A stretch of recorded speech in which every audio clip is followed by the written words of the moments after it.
Hey comic fans, welcome to the Comic Fix, your one-stop shop for every single thing DC Comics, to some creator-owned, to a little bit Marvel. My name's David, and welcome to the Comic Fix. Now, today's episode is episode 26, and it's going to be a four-parter this month, or this week. It's a pretty big week for me. I had 20 books I picked up this week, not because that's usual for me, but because I missed a week last week. I couldn't go to my comic book shop, so I had a big, heavy week this week. So we're going to jump things off with some Batman with Detective Comics issue number 15. As you can see from the cover, it is a tie-in to Death of the Family. Now, one thing I've been really disappointed with Death of the Family is that most of these tie-ins don't really feel like a tie-in at all. They usually just have one panel, the Joker, and seeing what he's messing with certain characters. And we get that again with this book. This book, we get to see a little bit of the Penguin's part of the book of the Death of the Family, and that was only for a page or two, and then that was it. So with that being said, let's jump right into the book. John Layman. Now, John Layman is the writer of the book, and with him, I have actually... This is the first time I actually read him with his run on Detective Comics. And I actually went and picked up Chew. And dang, this guy is a great writer. I just love his structure of his books. And he brings that structure to his Detective Comic run. And it's nice to see a little change of pace, especially with what Tony Daniels was doing with the series. And John Layman, you've just been a breath of fresh air. So if you're actually interested in jumping into Detective Comics, this is actually the last two issues, I believe, John Layman's been on. Easy to go and catch up, and you will not be disappointed. So if you've been thinking about picking up a Batman book that's not by Scott Snyder, check this one out. So let's jump right into the story. So we jump right in with Poison Ivy being captured. Last issue, Poison Ivy, she goes to a factory and she's basically going to destroy it because it is destroying the environment which she is there to protect. And so she's being buried. And I just love the look on her face. Just like, oh my god, please someone help me. She's crying out. She's basically whispering, Batman, Clayface, come and save me. Now, why would she be asking for Clayface and all of this? Well, in here, Poison Ivy has this power where she can go and kiss a guy and have the guy do her bidding for her. And it's some really cool mind control tricks. Well, with Clayface, he doesn't really have skin. He's clay. So what does she do? She basically roots him with all this floral stuff, and basically she has control of him. She has him as her bodyguard. But with that control, she gives him this perception that they have basically got married. And I just love that mind control that she has over him, and seeing the effects that it has on Clayface as almost as a human. Because when I always seen Clayface, I never have thought of him as a human being. But John Layman, he's actually going for something a little bit different. And that is something that's just so refreshing to see. And to see that this issue of Detective Comics is more of an issue about Clayface and his emotional attachment to Poison Ivy. So we see some of the illusions that Poison Ivy has given Clayface to make him believe that he is now married to Poison Ivy. And you just see them just going around, breaking into bank vaults and stealing money. And then we jump into the present and to the real reality. And with Batman and Clayface fighting each other, and Clayface saying, where is my wife? I know you took her. I want her back. And I just look at this panel right here, and I'm just like, wow. Wow, wow, wow. Jason Fabok, your art is freaking amazing. And I do think that Jason Fabok, correct me if I'm wrong, he's going to be doing the Justice League of America book that's going to be coming out later next year. So I'm really excited to see him on this, because if his art's anything like this, it's going to be one hell of a ride.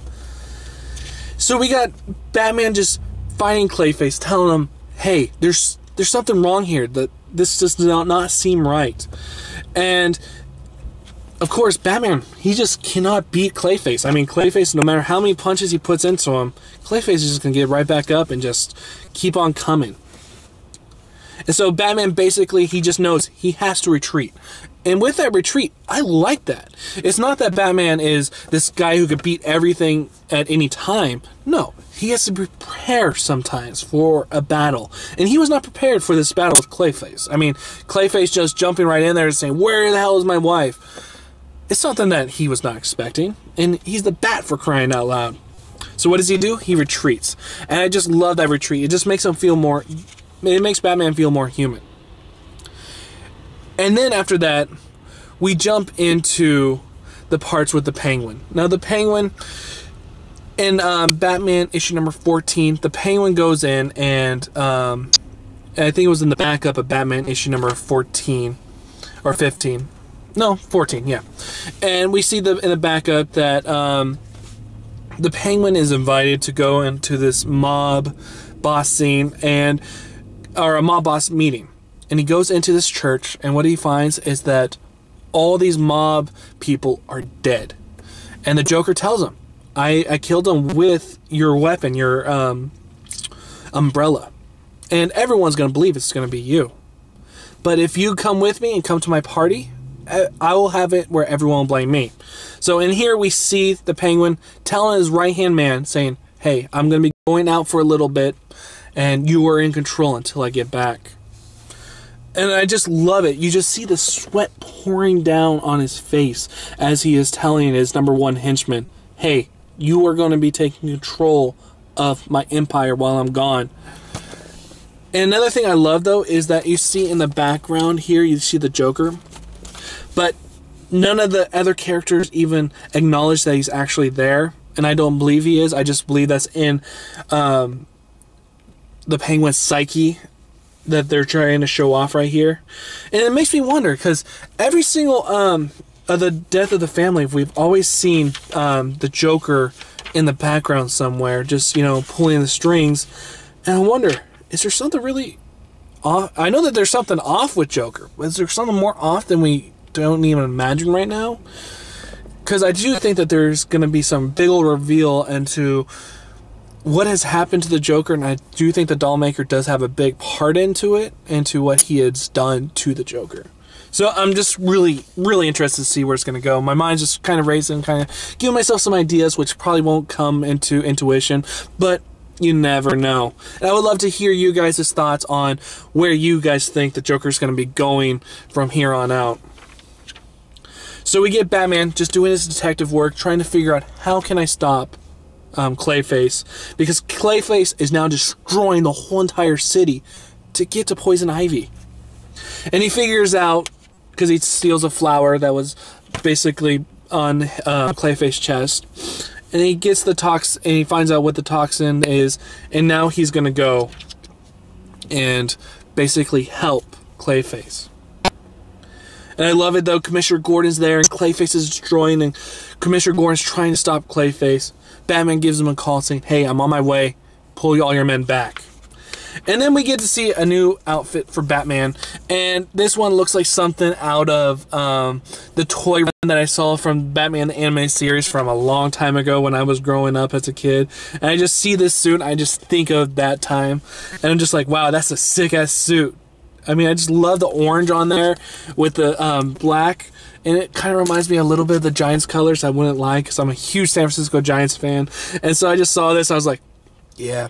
If I was playing a Batman game and I was able to change the colors of his scheme, this is how I would actually do it. So I really like this suit.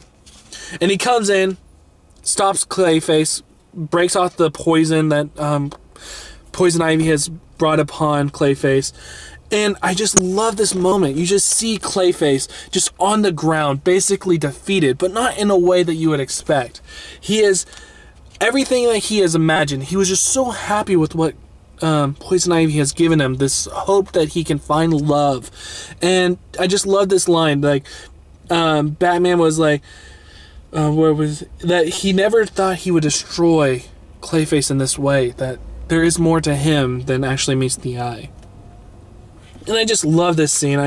You get a little bit more backstory onto what did Poison Ivy do to Clayface, and it's just so sad to see. And I never thought I would feel that way about Clayface.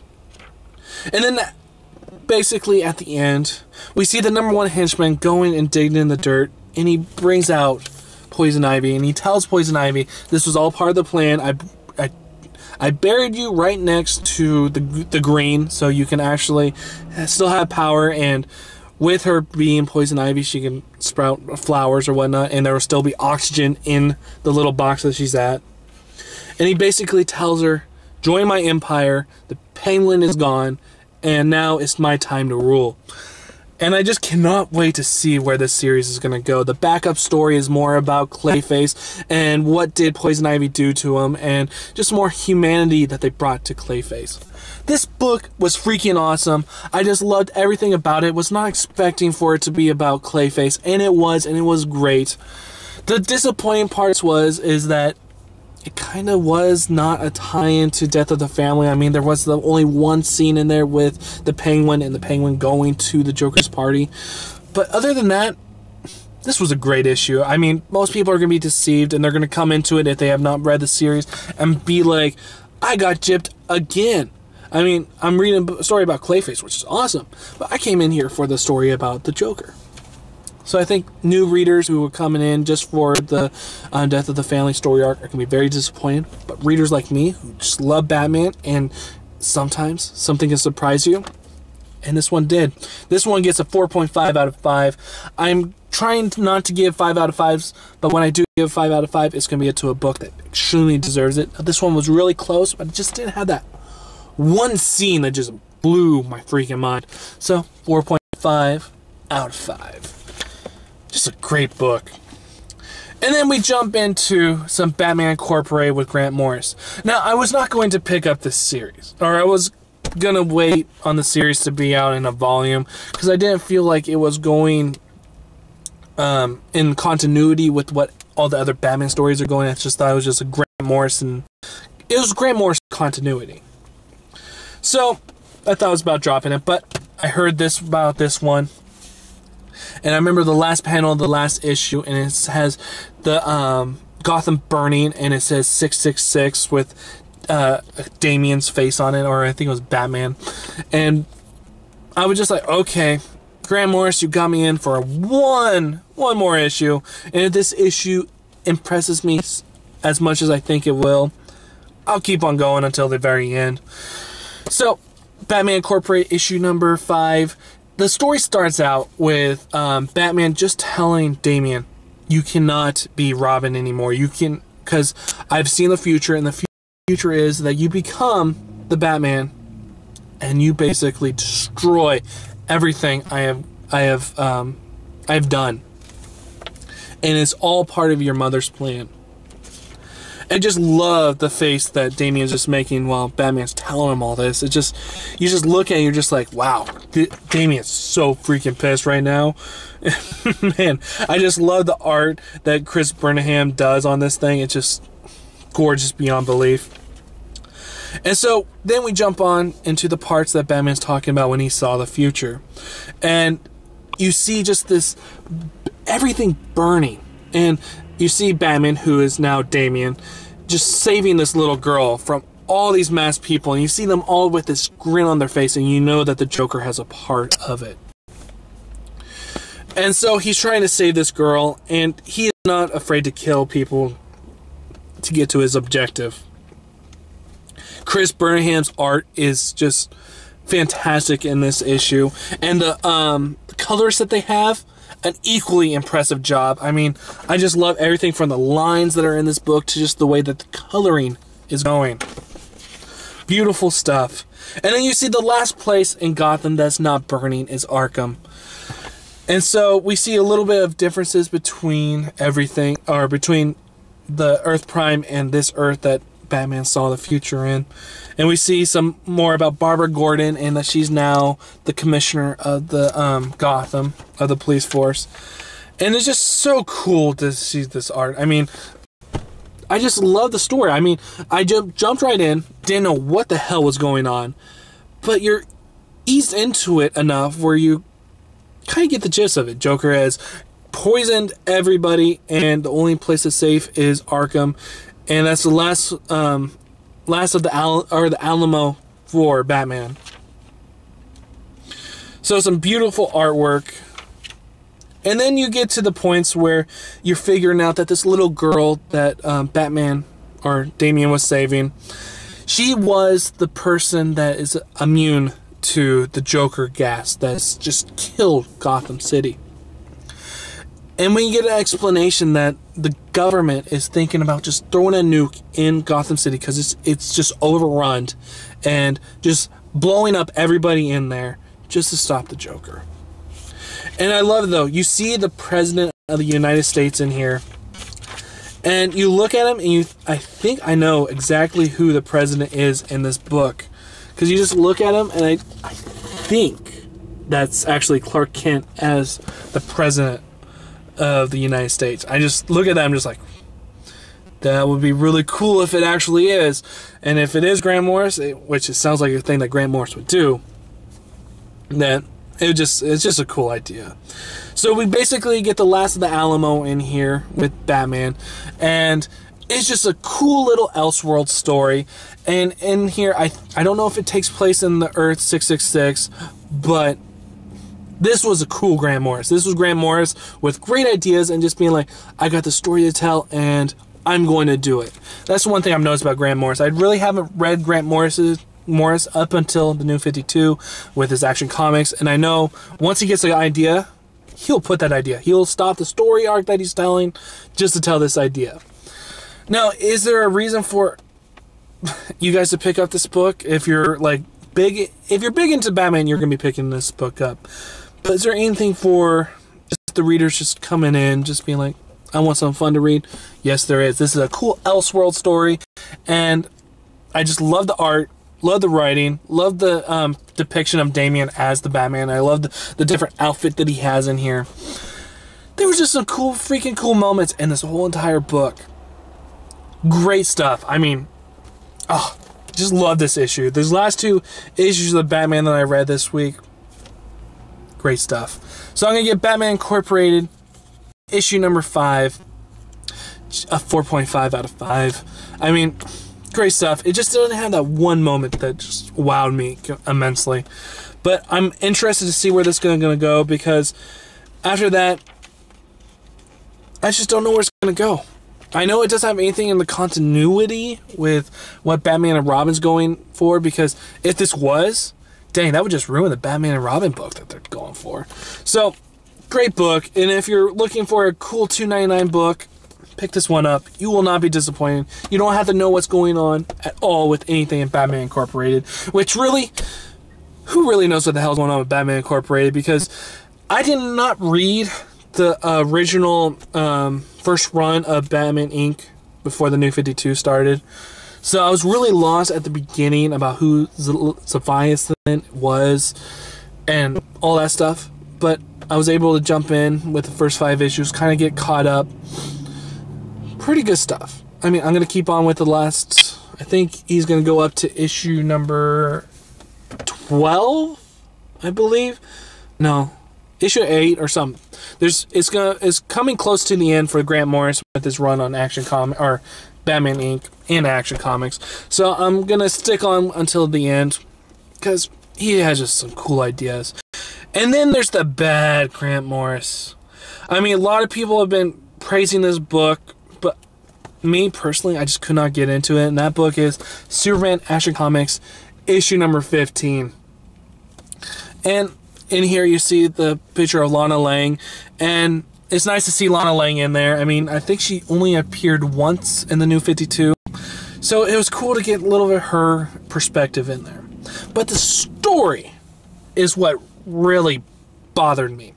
So there's this villain. I think I just cannot pronounce his name. He lives in I don't even know where the hell he lives. But he lives in this alternate dimension, I think dimension number 5 or whatever. And in this dimension, they don't have no vowels in their language. So all their names have just N, X, Y, Z, W, K, whatever. And just that point in there, I couldn't get a grasp on who the characters were. I mean, their name means so much to you that when you have a name that doesn't make sense in the English language or any language at all. It just made me, it just took me out of the story. So the storyline is that we see Superman, and he's fighting against this one villain who he cannot win against. This villain can attack him at any time in the past, present, or future. So you never know when this villain is going to attack. And so you see through this through the stories that you see the character who's the villain of the story interacting with old Clark or teen Clark Kent, present Clark Kent, and old Clark Kent. And it's just a strange story. And then to even get even stranger, there's been this character, this lady that owns the building that Clark Kent is living in. And in Grant Morrison's run, this lady has helped Clark Kent keep his secret identity. And, I mean, she was a cool character. She was just a character that you really liked and enjoyed. Well, I don't know if I missed something, but in here we learn that she's part of this fifth dimension that the villain's from. She knows this backstory of the villain. She's a princess from this fifth dimension, and she somehow got 3 wishes that she can do whenever. And once those three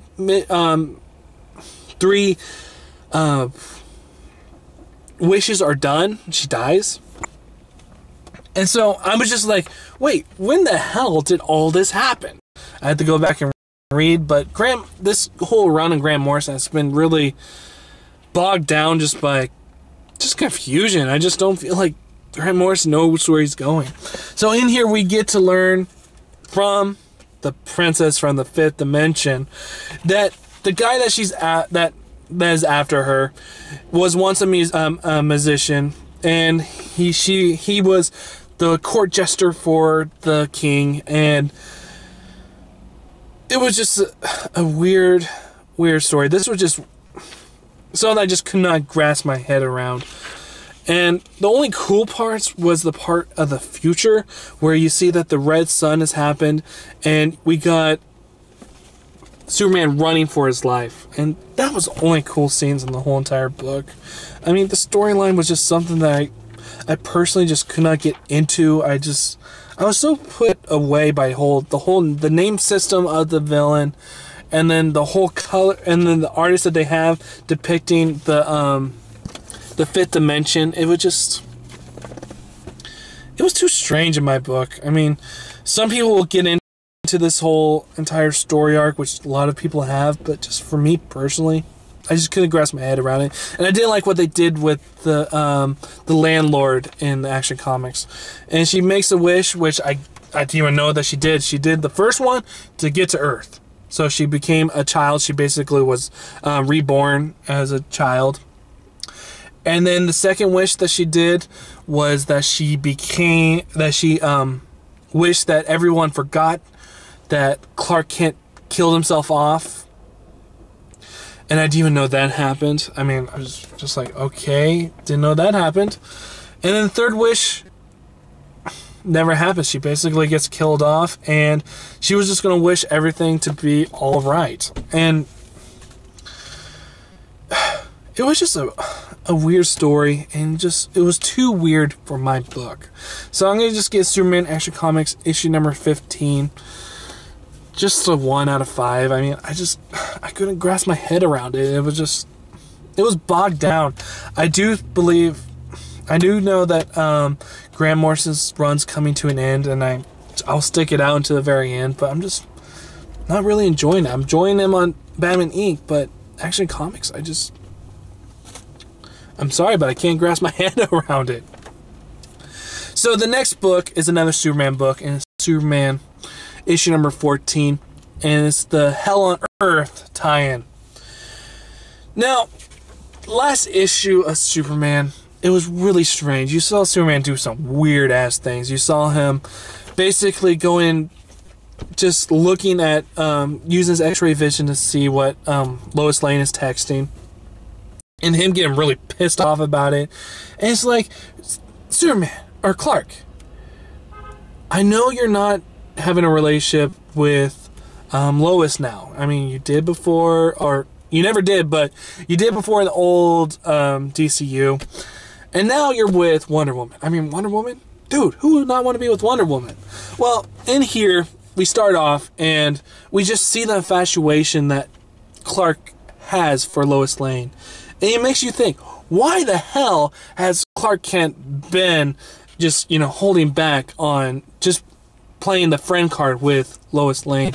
I mean, it was just weird, though, to see that Scott Lobdell, I think, does not want any part of Superman being with Wonder Woman in this series. Just the way he writes his Clark's infatuation with Lois, it just makes you think, Scott Lobdell, I don't think he likes the idea of Superman being with Wonder Woman, so he's going to do whatever he can in his power to bring Lois Lane and Clark together. So we see Lois just, knocking on the door, being like, hey, Clark, I need to talk to you. You just destroyed your chances with the Daily Planet by just, saying, hey, F you, you're not doing real news articles. You're just doing stuff about celebrities and all that junk that we see on TV today.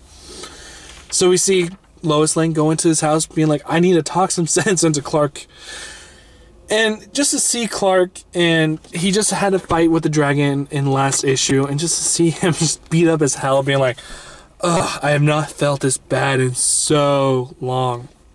It does bring a little bit of humanity to Clark, which I was not expecting, because in the first issue of Scott Lobdell's run on Superman, you saw Superman basically bench pressing the Earth, but 3 times the Earth weight or whatever, and you just think, okay, Scott Lobdell's going for Superman being the most powerful badass that ever lived, and not really getting the humanity in there. But with his fight with the dragon from Krypton, you see that Scott Lobdell still has the humanity in there, just bringing Clark Kent back to our level with having a really bad day and being beat to shit, and being like, I just need rest, I don't need to talk to you right now.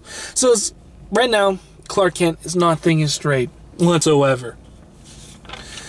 And basically, as Lois Lane's telling him, hey, come back to the Daily Planet, we need you, you need us, and Clark, not thinking straight, thanks to the text message about Lana, or Lois, moving in with her boyfriend, and basically tell him, why didn't you tell me about you moving in with your boyfriend? And personally, what the hell? This is not Clark Kent's business, what Lois Lane does. I mean, Lois Lane does not have a right to tell him. I mean, she doesn't owe Clark anything. And so for Clark to think that Lois should tell him where she goes, when she goes to the bathroom, where she eats, it's just really strange. And if I was Lois, if someone would have tell me, hey, you can't not move in with this guy, or you cannot take a shit right now, you have to wait a half an hour, I would just tell him to F off and just go on my merry way. I mean, why do you need someone to tell you how to live your life? And that's what it feels like Clark's doing. Even though in here, he does think to himself, why the hell am I doing this?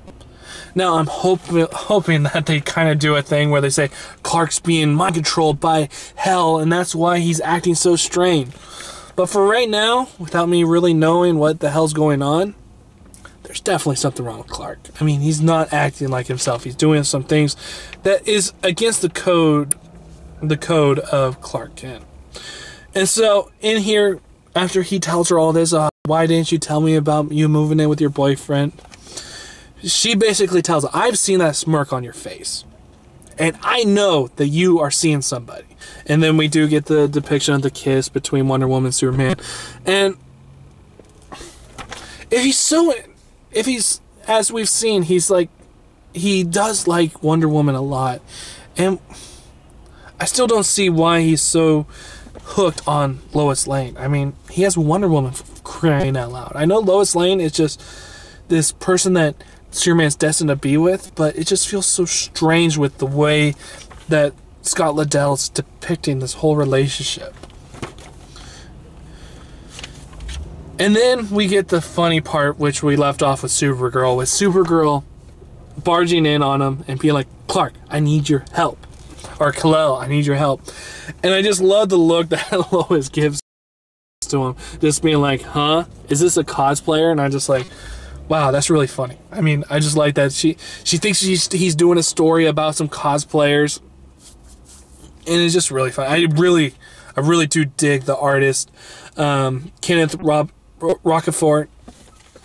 I love his look of Supergirl. I mean, she just had this sexiness to her. I just love the hair and just the way that it parts. It's just, I just see her and I'm just like, dang, I really like the depiction that he does of Supergirl. And I really like his depiction of everything in this book. And just the way that the panels go, they're not always just straight. They're to the side, and everything just has this interesting tone to it and just interesting perspective. And then we jump on to some parts with the Hell on Earth and Hell coming to Superman, basically telling him, hey, I know that I worked with your father. I was the one who used the prototype to the ship that brought you to Earth. And it's just so cool just to see the history of Hell. And I actually really do enjoy him. I mean, he does look like one of those orcs that you saw in The Lord of the Rings, the one ugly mother effer who, and the Two Towers, who takes the bomb and just charges in and just destroys the pipe to get into, I forget where it was. But anyways, you just look at him, just that's what I think of. I think of something from Lord of the Rings. And basically he tells him, I used the prototype that was the build of your rocket ship, and I saw the destruction of Krypton. And I tried my hardest to get to Earth to help you out, and so we can rebuild Krypton, because I got the power, or I got the technology to do that. And you just see alliances being built at this point. Clark, or Superman, he just thinks that this is whole BS by what Hell is saying. And I just love this part. He goes, there we go. He goes and he turns his back on Hell. And Hell does not like this whatsoever. He just basically tells him, when you talk to me straight in my face. Do never turn your back on me. And what does Superman do? He just keeps on talking to Supergirl and just being, I'm not even going to listen to what you're saying. I am going to... This guy's crazy. I've heard the story a million times before. I've seen Krypton destroyed. And then, out of the anger from Hell, he goes and he, in just a wink of an eye, even faster than Superman can actually see, he brings out Superboy and says, this is a clone, and you know, and he tells the Supergirl, you know what happens to clones and how they just turn evil. And I just love the depiction of Superboy in this New 52, and just how he's messed up and he wants help. And to see him just be almost torn apart by Hell is just so cool. I mean, I just like the whole this whole Hell on Earth feels like it's bringing the Superman family books closer together, and it's working out better than I actually really thought. And Superman sees that Hell has Superboy, and so what does he do? He punches him, and you basically see a car salesman just try and sell his cars, and uh-oh, there's somebody bringing into my stuff. And I really like the artwork. I like just the whole scope of this book.